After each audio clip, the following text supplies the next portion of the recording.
Hello everyone, welcome to Power Electronics lecture series. In this video, we are going to see about SCR. Did you know that small semiconductor device can control hundreds of amps of current with just a tiny trigger? That's the power of SCR, that is Silicon Controlled Rectifier.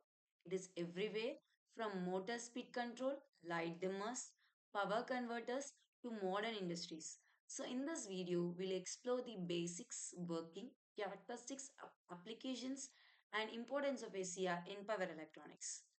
First, we'll go with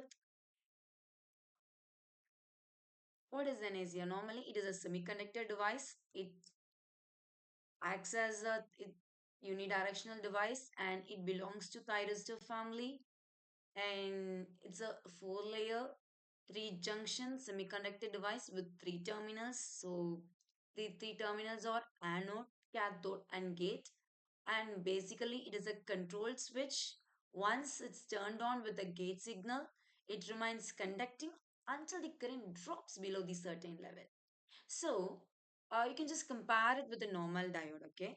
So the normal diode is not controllable, but here in ACR you can control the turn on characteristics. Listen, you can control only the turn on, not turn off, okay? So unlike a thyristor, ACR is used primarily for switching high power rather than amplification. Here it's not focused on amplification, it focused on high power. Okay, so this is how you'll be representing a symbol. So this is how you'll be normally with a diode, you have to add a gate terminal. So we have another terminal called gate. So anode, cathode and gate. Okay, so we have three terminals and it is invented by Bell Labs in 1957. So this is the structure of SCR. We have four layers, P plus, N minus, P and N plus. We have four layers and three junctions, J1, J2 and J3. Okay, so normally the outer layer is connected to outer layer P type P plus.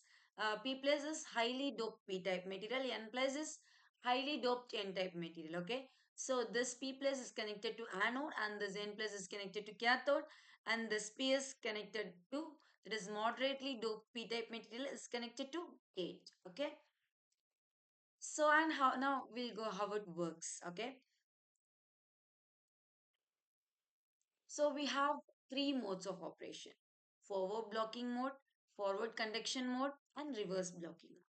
So in forward blocking mode, the anode is made positive and no signal, no gate signal is given. Okay. And here anode is given to positive and cathode is given to negative. So since there is no gate signal, the device is considered as off. Okay. So here you can just here J3 and J3 and J1 are forward bias and J2 is reverse bias. So it normally behaves as an open switch and there will be only a small amount of leakage current flows there. And now we'll come for forward conduction mode. Here same anode is connected to positive and cathode is connected to negative, but we are giving a small gate current which triggers on the device. So now it conducts like a diode. Okay. So here and now it conducts in forward conduction mode, and here we'll come for reverse blocking mode.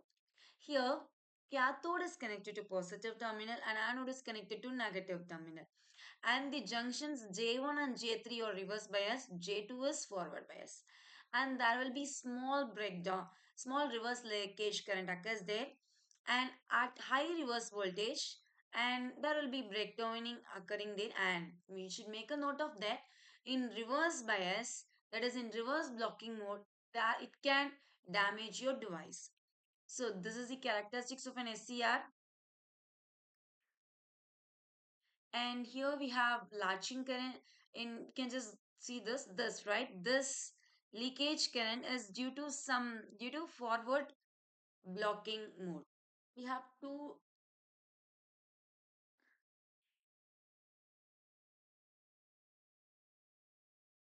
we have two new terminologies. like latching current. So the latching current here is the minimum current required to turn on an SCR after the gate pulse is applied and removed. Okay. So once the current reached the SCR latches into conduction mode and stays on, even the gate is removed, it will starts working. Okay. So if the current through the SCR is below the latching current, the device will not stay on after the gate pulse is removed. So what is holding current here is the minimum current required to keep the SCR in conduction mode. Okay. So if the current through the SCR falls below its value, the device will turn off automatically. Normally, the holding current is smaller than the latching current. Okay. So that's all with the SCR, the basics, the characteristic structure, working and VI characteristics of SCR.